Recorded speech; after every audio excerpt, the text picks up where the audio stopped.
Hello, I'm Sarah Millican. Thank you very much for listening to The Guardian's podcast from the Edinburgh Festival 2009. I've literally just stepped off the stage where I was interviewed by Miles Jupp, and we're now out the back in a slightly dodgy area of the Gilded Balloon. I hope nobody spots us because it'll be embarrassing. The show today was very fun. I laughed a lot. Everybody was hilarious, but Miles was horrible to me, so I was horrible to him back. So it's just normality, really. It's a cracker today. The stand-up from Jarlath Regan and Nick Doody, a sketch from William Andrews, and chats with Ashley Hames, Russell Kane, and me. It all started with Miles telling the audience about an award-winning joke. So, one of the first awards of the summer has been handed out, the best joke of the Fringe, according to Dave TV, and it went to Dan Antopolsky for this joke he told on the podcast a few days ago. Anyway, hedgehogs, why can't they just share the hedge? Huh?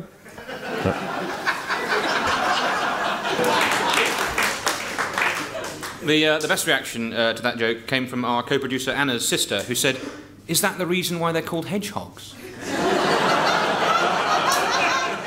The Guardian, live at the Edinburgh Festival 2009. Welcome to the nightclub of the Gilded Balloons, The Guardian, live at the Edinburgh Festival 2009! My first guest today is having a wonderful run, gathering 5-star reviews in places like the Daily Mirror. Please welcome Sarah Millican! Sarah, good afternoon, how are you? I'm all right, actually. How are you? Yeah, not at all bad, not at all bad. Yeah. I'm over any problems I had when you last appeared, when you got me in a bit of a fluster. You've got more extra shows added, have you? Yes, one extra show added. I did one on Saturday and I've got one this Sunday. The 30th? Yes, 10:20 at the Pleasant Swan. Hooray! You've chatted to some pretty amazing people on our behalf. The Chippendales, you spoke to them, Lionel Blair, Peter Duncan. Who have you been chatting to this week? This week I chatted to Marcus Brigstocke. How did you get on with Marcus? It was lovely. He's a sweetheart. He's really nice. I first of all started asking him about whether he'd had a cry yet during the festival, because we all get really tired and cranky, and I wondered if he'd had a cry yet. Oh yeah, I cried. I cried when I said goodbye to the family at the station. I got on the train and I was just like snot and tears everywhere, just streaming off me. And then the girl in the seat in front sat up and went, "Oh, hello, Marcus. I haven't seen you since Bristol." And I was like, "Yeah, just give us a minute." I was in bits. So, but no, I haven't cried up here. Have you had a cry? Yeah, but me and my friend bought comedy moustaches to get over the sort of flat days, and it really works. Oh yeah, comedy no, it will do. Or like a little stupid dance, things like that, just to cheer each other up. But I feel all right. I think I'm doing okay at the moment. Yeah. But you're doing 3 shows. I'm only doing 1. So what times are your shows? Are they evenly sort of distributed? Have you got gaps in between? No, I get up at about 8:30, read the papers for 3 hours, then we do the early edition at 12:30, which is an hour of looking at the papers and making funny out of them, which is sort of how I would choose to start my day anyway, to be honest. And then a play at 4 o'clock with Lionel. Well, I say a play with Lionel Blair. We're all in a play. Lionel's doing a panto on the same stage as us at the same time. But, having a good time. That's at 4. And then I have a couple of hours to meditate, sleep and have a bath. And then I go and do my show at 8:40. So it's quite evenly spread. Not too bad. It means you don't have many gaps to see shows and things. But I suppose, you said that you get up and you would read the papers and make funny out of them even if you weren't in a show. Would you just do that in the house? I'm a bit like that, to be honest. I do, yeah. I mean, I would, yeah. No, that is how I would choose to start my day. Just tutting and laughing at the papers. Oh dear, look at this. Who's written this? Oh, Carol Malone. If you don't drink, you don't do drugs. Have you got a vice? It's kinky sex, really, but I can't really. It's hard to talk about that at length on the. Yeah, no. I suppose, to be honest, the only thing I worry about, the only thing that I think I should probably do less of, is work, actually. But then I do just take big chunks of time off. Like last summer, we got into our solar-powered motorhome and drove around France for 7 weeks, just me and my wife and the kids, and it was glorious. Not that I want everyone to start doing it, but I can really recommend solar-powered motorhoming. Does it have to be sunny where you are, or can you stockpile it from somewhere else? No, you can stockpile it, yeah. And every time you move the van, that charges the battery as well. Wow. But yeah, it was very exciting. Worry that it would just sort of conk out in the middle of nowhere when you... Oh no, it runs when you're driving it. It runs on diesel, but I mean the living. It's not solar powered then. It's diesel powered. Yeah. Oh yeah. It's not that environmentally You've found the flaw. No, it is. Because the actual living arrangements are all solar powered. So it's. Yeah, because realise that I genuinely thought that it ran on the sun. Oh, I see. No, you can't do that yet. I'm looking forward to that. I would love to have an entirely solar-powered vehicle. I think I probably oversold it screen credentials. That's what we do. A bit excited because diesel's expensive, you know. Yeah, if I could just leave it outside for a couple of hours and then drive to, Cardiff and back, that would be champion. Yeah. But you can put biodiesel in it, and that's cheaper and greener. So, but not the sun. As long as you eat a massive amount of chips, it's easy. He is a very highly respected broadcaster. Yes. Did you subject him to one of your daft... It's not daft, it's insightful. I ask some questions and he has to answer as many as he can over the course of a minute. It's Millican's Minute. Is that when people are at their most insightful, when they're being hurried for answers constantly by... Well, yeah, because it's off the top of the head, so, yeah. Well, that's when people come out with reactionary opinions, isn't it? Well, let's see what he said. Marcus Brigstocke on Millican's Minute. Marcus Brigstocke on Millican's Minute. What newspaper do you read? All of them. That sounds like you just don't know any newspapers, doesn't it? What's your favourite pudding? Sticky toffee. EastEnders or Coronation Street? Neither. Are you old enough to remember Dallas and Dynasty? Yes, I am. I'm 36. Excellent. Early morning or late night? Early morning. How long does it take you to wax that's left over from the Chippendales? A negative amount of time. If your house was on fire, what would you leave behind? I've got 2 children. This is a very hard choice. Everything. I'd just get out. Leave your children behind. What do you read on the toilet? The newspapers. The papers. Yeah. What did you have for your breakfast today? Dorset Cereals muesli, obviously. What's your favourite vitamin? C. What is your non-alcoholic beverage of choice? Whole Earth ginger beer, sugar-free, magnificent. And what's your favourite film? Dr. Strangelove. Millican's Minute. Well, Sarah, by my maths, you got 12. Let's see what that means. Anna, bring on the leaderboard. She asked our questions wherever she goes, but just how many do they know? It's Millican's leaderboard. Sarah Millican's leaderboard. Anna, thank you very much. Nice bikini. I believe it's called a cheese cutter. Now, where does that... Right, so that puts him third. Yes. On the lead. He's toppled Lionel, hasn't he? So for the satirical comedian, just 2 years later, has finally toppled Blair. He'll be pleased with that. Wordplay, I thank you. So, Peter Duncan. Peter Duncan's leading the field thus far. He got... What did he get, Duncan? 14, and Marcus got 12. And he was quite concerned because he thought he should have got more, so we kept recording. Who? Peter Duncan? No, for Marcus Brigstocke, because he only got 12, and because I told him that the Chippendales got 13 and he really wanted to beat them, understandably. So we just kept recording for a little while afterwards. Have a listen. I should also point out that I lied a couple of times. I don't eat sticky toffee pudding. And I stumbled on a few questions. Yeah, so can we bump the score up at all? Let's just add another 4. Excellent. So now you've got 15, so you're in the lead. Smash the Chippendales. Bang! In your face, you weird waxed weirdos. I couldn't wax, I'm really hairy. Really? Yeah, my wife's taken to not like waxing or shaving my back, but kind of mowing it. She gets her clippers and takes it down to grade 1 so that it doesn't grow back, like I get ingrowing hairs or anything, but it's as short as it can be. Ingrowing back hair, how very charming. Now, Sarah Millican, you'll be back, won't you, to crown the winner of Millican's Minute on our final show. I think Peter Duncan must be giddy with excitement. Please get along to see Sarah's show if you haven't already. It's on every night at the Pleasance with some extra ones thrown in too. Thank you very much, Sarah Millican!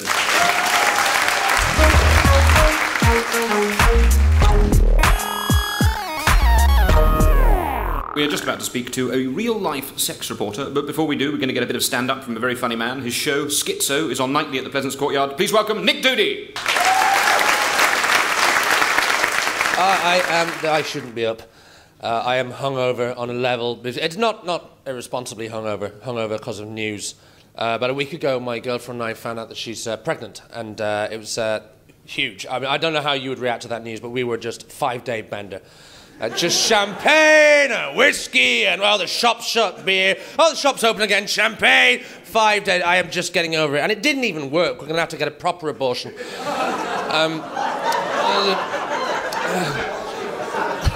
Some of the lines I'm going to do are mainly due to a bet between myself and Miles. When you don't have kids, people who do have kids try to get you to have kids. I don't know if you've found it. Oh, come on, have kids. Yeah, give it a go. That's never good, is it? Why not experience the thing I've experienced for no reason I'm going to share with you? It's never good. That's like, smell this. Well, it's not going to smell nice. Just leave it. What they really mean is maybe you'd still fancy her with droopier tits and a vagina like a punched lasagna. Well, maybe I would. Maybe I wouldn't. I'm going to leave it. Good morning, everyone. I did some gigs in the French Alps recently in ski resorts, which that was unusual for me. Have you ever tried skiing? Anyone in the audience? Yeah, a murmur. It splits a room, that. You either get people who go, well, no, or people who go, yes, like it's a universal experience of all children. You know what I mean? You ever tried skiing? But of course. How did you get to school? By bus, you freaks. It's quite a posh person's thing to do, skiing. You got to admit that. Now, see, people don't now. People go, oh, no, it's not. There's nothing posh. No, people of all walks of life go skiing nowadays. No, they fucking don't. And you know that in your heart, right? If you're on a ski slope, somebody swooshes up to you in a big red jumpsuit and a mirrored visor. They are not relaxing after a day down the mines, right? You know that, right? You know there are certain accents you're not going to hear come out of that face. They're not going to spray to a halt, pull up the visor. Oh, they were fucking champion. That was brilliant, right? You're never going to hear that. Never going to hear that. Spray to a halt. Hey, Tracy, check out my fucking ski. It's a middle-classy, upper-classy thing to do. It's not a working-class sport. Not like boxing. Boxing's got that demographic, because I think it's bullshit, but there is that idea with boxing that it doesn't matter where you're from, maybe if you're good enough at boxing, you can change your life around. No one ever left a broken home by yacht. You know what I'm saying? You take my point, right? You never hear anyone say, well, coxless pears was the only way out of the ghetto for me. Goodbye, broken home. That's why boxing makes good movies, man. It does. It's got that drama to it, like $1 Million Baby or Rocky or Raging Bull. Rocky's the best one. It's got that classic rags to riches story. If you've never seen Rocky, it's a pretty simple story. It's a guy, he's born on the wrong side of the tracks. He's disabled from birth with an accent that no one can understand. And he fights and he trains and he changes his life around, right? You could never have that about a middle-class sport. It just wouldn't work. It doesn't have the drama, you know. I remember the day I reached a fork in the road of my life and I had to choose. Crack or archery. And yeah, that day I put down the pipe, picked up the bow, and my story began. It was weird. And what I didn't realise about a ski resort is that it's not a real town. I thought, oh, hooray, I'm going to a French village. No, you're not. You're going to an artificial town that the British have built in someone else's country so that we don't have to learn French. It's an amazing attitude. It's so arrogant if you think about that. Oh, yes, I'll use your Alps and I'll use your snow, but I'm not talking to you. And I'm not eating your food with its flavour. I want eggs, I want them fried, and I want them called eggs, not earth. I met a French guy out there told me he was from Val d'Isère. Right? Val d'Isère is a ski resort. And I just went, no, you're not. He went, no, I'm from Val d'Isère, that's where I'm from. No, you're not. It's not a real town. That's like an English person telling you they're from Alton Towers. No. That's me, thanks a lot, cheers. Nick Doody! My next guest started his career as the much publicised Live TV's News Bunny before directing Topless Darts and The Weather in Norwegian. More recently, he presented Sin Cities on Bravo. He's here in Edinburgh revealing all in his show Confessions of a Sex Reporter. Please welcome Ashley Hames. How are you enjoying Edinburgh, Ashley? Yeah, I am. I mean, it's all very new for me, and I've never done anything like this before in my life. So it's all strange and a bit surreal, but I've really enjoyed it. I actually, oddly enough, I love feeling nervous and a bit like on edge, and so obviously doing a live show in front of people has been a real difference for me. Because obviously when you're doing television, you kind of do it, and then you retake stuff, and then you never see the finished product, kind of how people react to that. Whereas here, you can actually see it in front of you, and you know if you're dying on your ass, or you know if you're doing well, and you know also, because I show little clips of the footage, it's really lovely to see that all that work we've put in kind of paid off and people really enjoy it.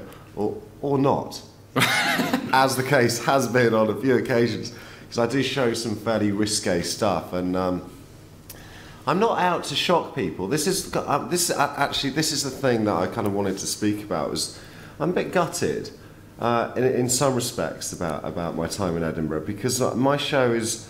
I think people have really misinterpreted my show, and they think I'm out to shock and be a lad, and you know. But actually, the show is about acceptance and about difference and about tolerance and about otherness. And I think people sort of thought I was just going to come on and be a Jack the Lad and go, oh, I love knockers and stuff like that. But it's not like that. Is it an analytical in that sort of way then? I mean, it's not a stand-up comedy, and I didn't come here to necessarily just make people laugh. I think the footage sort of speaks for itself, and some of the footage I show is funny and amusing and all the rest of it.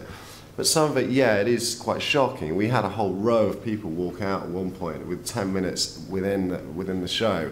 I don't think it was necessarily because of me. I think it was because we were showing a guy who was dressed up as a pig with a weight hanging from his testicles, and he'd had 8 pints of lager shoved into his arse, and then he kind of ejected in them. Containers or just flea Now that would have been impressive. It's the glass that I think would be most shocking in that situation. No, it was like through a tubing. But they left at the point where it got ejected, and I fully understood that. But the kind of point of my show was to learn why people do those things. Maybe you've just shown them footage of something that they'd rather be doing. Well, yeah. I mean, I do try. You know, hey, we're next door to a bar. We could do this. This is the thing. You know, I think a lot of people who kind of always sort of are the quickest to react against my work are perhaps the people who are quickest to get upset with their wife and with the norms of their day-to-day sex regime and go out and pay a dominatrix 500 quid to stamp on their penis. It's entirely possible. It's 500 quid? Yeah. How much would you do it for? Just asking. I'll do it as well. I'll happily step on anyone's penis. I have no problem with it. I mean, it's a good motto to live by. Yeah. I don't know. I think it's. I don't know. I've come here to Edinburgh. Sort of, this is why I've loved it. Don't get me wrong. I've had a brilliant and amazing time, and it's been fantastic. But I'm leaving Edinburgh in a few days' time, and I think I came here thinking I was quite sort of mainstream and normal. And actually, weirdly enough, I feel like I've become my show, and that actually I'm a total weirdo and a freak. And all the things that I've seen that are massively popular here, I didn't really necessarily find particularly amusing. And the only shows that I've really, really loved have been the ones where there's been about 3 people in the audience, and I've just been like, fair enough. I'm not of this world. I'm just somewhere else, and that's all right. That's fine. But it's kind of like, I know I'm going to be poor for the rest of my life. Ladies and gentlemen, thank you very much indeed. Ashley Hames! Thank you, everyone. Thank you. Russell Kane is about to join us on the podcast, but first, the show described as a techno treat and funny bone fondling fiesta. On every night at the Pleasance, please welcome William Andrews. Hello, I'm William. I'm going to do a sketch. Let's hope that goes well. So, we'd sat in, watched a bit of telly, like we do most nights. I got about as far as the door, when Morag, my wife, who you've not met, let out a sort of a noise. It was a yelp. It wasn't really a word, but it was enough for me to turn around. And that's when it happened. That's when the shit hit the fan. She started shouting, Owen! Owen, the shit's hit the fan. My name's not even Owen. But in moments of great stress, she'll use the name of her first husband. Nothing a headlock can't cure, am I right, guys? So, I was about here, she's on the other side of the room, the coffee table's in the middle of the living room, that's where we keep our fan. The fan's there, the shit's come at it at about 45 degrees. It made one hell of a bang, like someone kicking a box. And so I was here, and I reckon 94% of the shit just comes straight off. That's landed about here, but a good 6% of the shit has remained on the fan. Now, 6% is an estimate, but however you break down the numbers, it's more shit than you'd like. That shit then starts to spread itself over the blades and then starts to describe an arc in our living room. sort of a copper spatter over the carpet, up that wall, over the ceiling, down that wall, over our good sofa. In fact, the only part of the room that wasn't covered in shit was under the coffee table. And I'll be honest, it's part of the room we hardly use.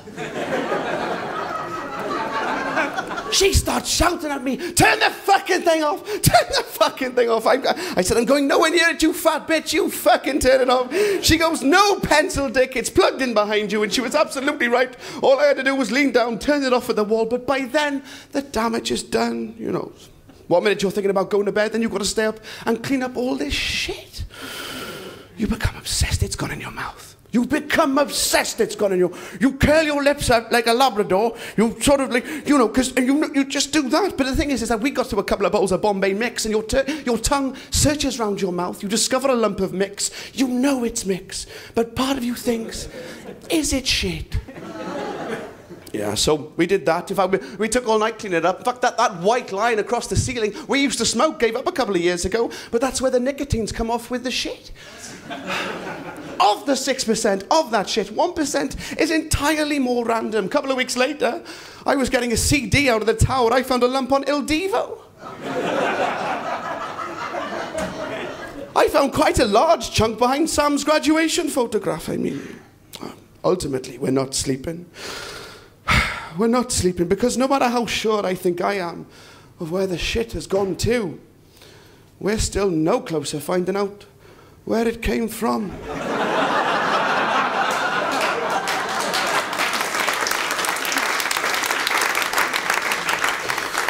Which ultimately is why we're selling. So, have you seen much? There's a good school on the corner. Come look at the kitchen. William Andrews.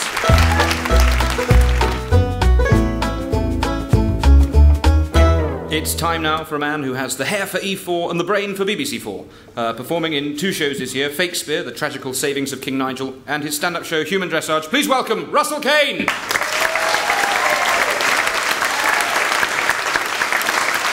Hello. Russell, hello, welcome. How are you? I should compliment you on your scrotum or something, Ashley. Thank you very much.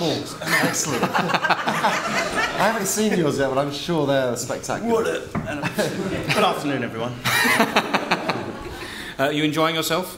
Yeah, it's weird because I've never done 2 shows before because I didn't think I'd be able to handle it. And you sort of, it's less tiring than doing 1 show because you take better care of yourself. You drink less, you go to bed normal time, and yeah, it's really weird. I've become actually quite boring this Edinburgh. I only got drunk once. Did anything happen? No, it was because you immediately you get that guilt that I'm on stage in so many hours. If you're doing a show at 2 in the afternoon and you look down at your watch at 2 a.m. and you're like, in 12 hours I'm going to be going, I pretty. And you just get a panic attack and run home to practice your iambic pentameter. It's a nightmare. Imagine if my breath was off the next day. Oh my God. And because last year you did 2 or 3 shows of Fakespeare? Yeah, I just did a 3-day run just to test this linguistic idea I've had. That imagine if rather than Shakespeare rewritten, because there's loads of that up here. There's loads of Tempest in a Teacup, or oh look, it's Othello in hip hop. I've got my first. Let's ironise it. There's loads of that. And come on, Ollie. Come on, Monty. Let's play with the language. There's loads of. What there wasn't any, unless you're going to count Burkov's fashionable swearing of the early 90s, there isn't any, not much of us rewritten, as it were. Our modern, transient, ridiculous narratives, the filthy stories. Sorry, I didn't mean to gesture to you.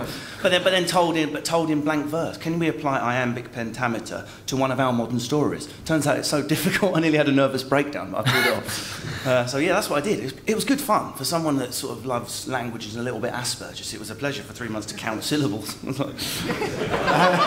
enjoyed it a bit too much. 10 syllables, correct number of syllables. How many matchsticks? Don't ask. And you've been doing the show throughout the year. You did it at Stratford. The last one, we just did 2 days under the radar. No journalists came, nothing at all, and yet it ended up on the main stage at Stratford-upon-Avon. I couldn't believe it. I mean, that's one of my 10 things to do before you die list. One of them was to perform a paid set at the Comedy Store. Another one was to do an Edinburgh show.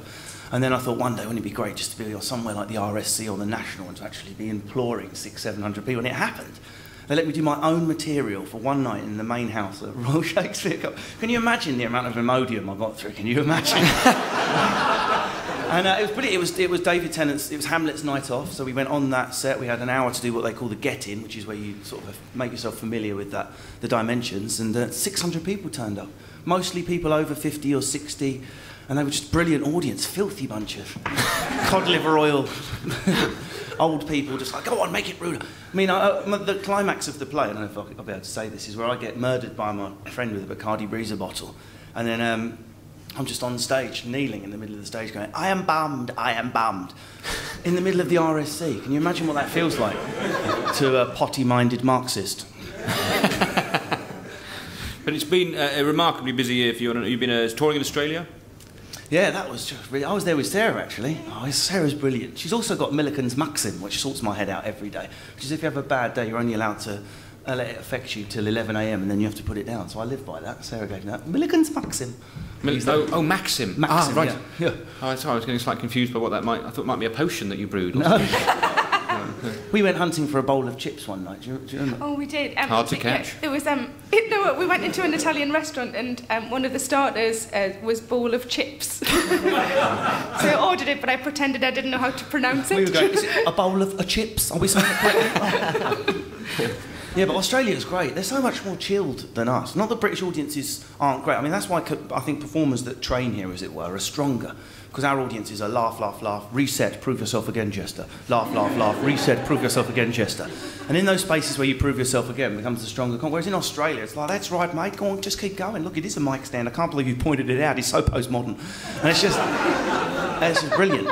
After 11 weeks, I needed to get back to the questioning apathy of a British audience. Hi, guys.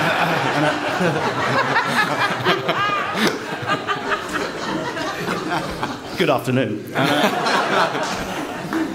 And your stand-up show is called Human Dressage? Yeah, that is just amazing. I know, I'm so lucky. The good thing is about starting life a little bit chavvy and then waiting until you're in your late 20s till you start comedy is you never, ever, ever take it for granted. Every day the alarm goes off at 11 or midday, I think, oh, I'm just so lucky. I never lose that. And this year it's just amazing. I'm in the cabaret bar prancing around and making people laugh for a living. What a lucky gig. That's also I think there's a good lesson there, is I think a lot of people do. I mean, I'm not a stand-up comedian, but I'm just on behalf of kind of what I've seen and what I've heard from people. There's a lot of people maybe do stand up a little bit too early in life, and they can all be written off. You see, you started a bit later. Yeah, it's worth. And you kind of also, it's about life experiences. You don't really have all that life experience when you're sort of 20, 21. I don't think to be able to have that credibility to be able to convince an audience that you believe in what you're saying. Yeah, I think that's... I was 20 when I started. I was a first-year theology undergraduate, so quite... what the hell did I think I was doing, quite frankly? I'm glad I started it that young, because I was still, I still had that sort of youthful arrogance. I wouldn't have the balls now. Your first set must have been awesome. You know when you misconjugate a Latin verb? What's that all about?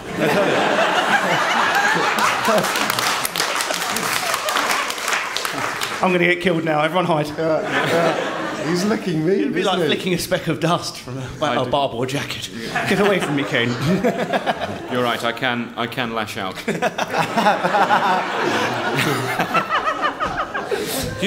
What age were you when you started? 29. 29. You had good age. Gosh, what are you now? 34. Are you? Gosh. Yeah. Gosh. Gosh, I'm old, or gosh, you thought I was much younger? I thought you were about 17. Is that why you fancied us? Well, you've made two assumptions there.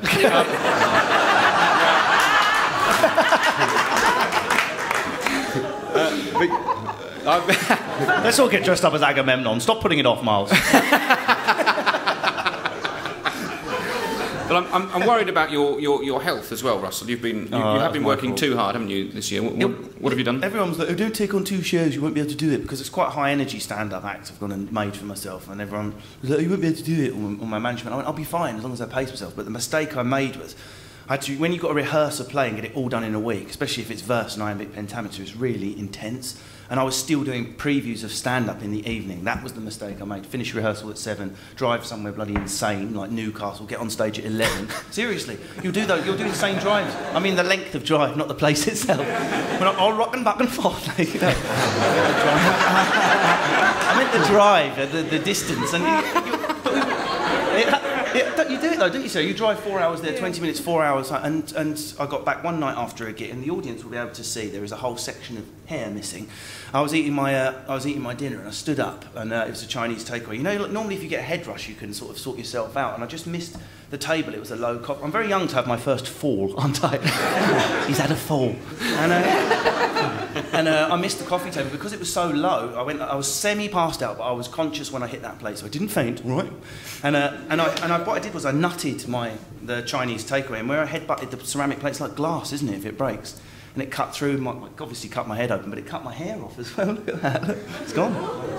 That's a tragedy. And Sadie, my fiancée, we were panicking because the blood from head wounds, it looks worse than it is. I mean, in the end, it wasn't that bad. But the blood was coming out, and so he was like, oh my God, we'll get an ambulance. And there was bits of white. I thought I'd cracked my skull, because I was going, my skull, it's bits of skull. And then it was soft. I was going, it's flesh, it's head flesh. And then do you know what it was? It was rice. It was rice. And now, where you panic, you think your brain, like Chow Mein-was brain coming out or something. And it was, it's 4 hours. It looked terrible. I had Edinburgh in three or 4 days, and I thought, that's it. I've buggered it. I'm not gonna go. I've cracked. And they're like, right, we need to shave your hair to stitch it. I was like, please, no, please. I need the Dave reruns. And not the hair. But in the end, they like, if you don't have stitches, we're going to have to glue the cut. But of course, if you glue it, you have to leave everything as horrific as the moment you did it to let the goo set, as it were. And I had a sold-out show in London the next night, so I couldn't go on with the sort of Princess Leia crust of injury at the side of my head. So I had to cancel a sold-out show, which I've never done. I mean, I've gone on with food poisoning and everything, and 100 people sold out for a preview. You just don't get a privilege like that. But I couldn't do it because if you start sweating, obviously, I'd look like the final scene of Carrie with the blood coming out. So yeah, it was terrifying because sometimes you think, oh, I don't get tired. I'm Mr. Funny. I'm fine. And then you suddenly realise, God, I can totally overdo it. And I thought, right, no, not too much booze for me in Edinburgh. Yeah. Do you know what though? I applaud you for putting a takeaway on proper crockery. Yeah.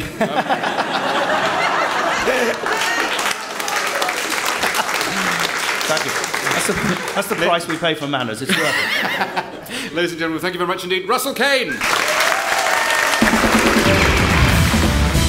Thank you to all of my guests today, Sarah Millican, Ashley Hames, Nick Doody, William Andrews, Marcus Brigstocke, and you! We're going to end today with some fantastic stand-up from a man performing his show, a man of very little mystery, every afternoon, right here in the Gilded Balloon. Please welcome Jarlath Regan! My name is Jarlath Regan. I haven't obviously worked as a stand-up all my life. For the past 7 years, I was working as the IT help desk for my parents. Some other people in this role. Yeah, I never applied for the job. I never submitted a CV. I never saw the ad go up on the fridge. But as far as my parents were concerned, I was waiting by the phone with a headset on, ready to deal with whatever bullshit queries they had about anything plugged in our house. And it usually was the video cassette recorder. And this thing blows their minds. And these calls would go on for 45 minutes and would come at any hour of the day or night. I'll give you an abridged version of the kind of rubbish I was dealing with when my father would ring me to ask about the video cassette recorder. This is me on my end of the phone, any hour of the day or night, my dad calling me about the video cassette recorder. Yeah, got that. But dad, okay, yeah, yeah, okay, just check for me that it's turned on. I'm not actually being like anything. I'm not being like anything. I'm just saying that that's happened in the past. Okay. Well, if it's turned on, press 0. 0 on the TV remote control. It's the smaller of the two. There's not a lot in it. But it is the smaller of the two remote controls currently in our house. 0, Dad, 0. Come on. It's underneath the number 8. I don't know why they put it there. That's the tip of the iceberg. That is the tip of the iceberg.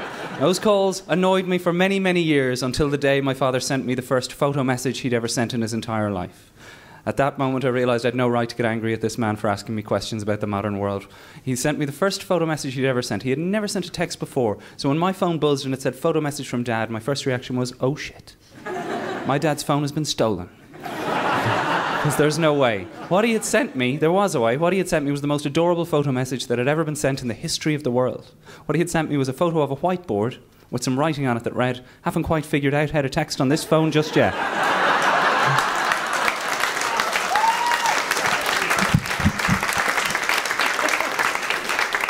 Okay, that's the other job I used to work in was I used to work in graphic design. Before I was a comedian, I worked in graphic design. My job there was to sell the junk the company produced, which, as it turned out, was one of the reasons why they let me go. It's one of the. I was referring to the products as some junk the company produced. The other reason was these bad boys here. These are the greeting cards that I make that I started to produce. They're basically greeting cards for situations that modern greeting card companies aren't currently catering for. The audience here can obviously see what I'm holding up now. But it is, in effect, the first Will You Marry Me card ever available in the world. And that surprised me as much as I'm sure it surprised you. There are no Will You Marry Me cards available in the world today. And there isn't a woman in this room who wouldn't like to be proposed to through the means of a 250 piece of cardboard. So this one just reads on the outside, Will you marry me? On the inside it reads, only messin' I think we should see other people. Which is, no, if she can't take a joke, she's not the one.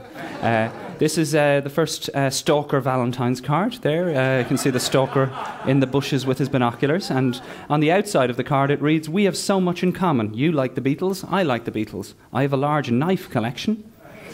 You're going to die. This one's quite a niche market and it hasn't actually sold too many, surprisingly. It says, child abduction is never funny. And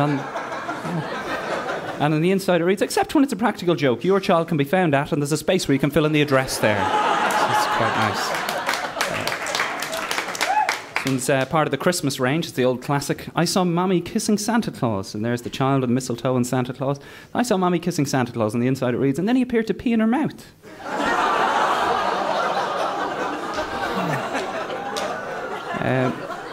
This is the only get well soon card in the range. I'm sure we all have somebody who we know needs to receive this card. It says, I heard you were complaining about feeling unwell, so I got you these pills. They're called extra strength shut the fuck up tablets.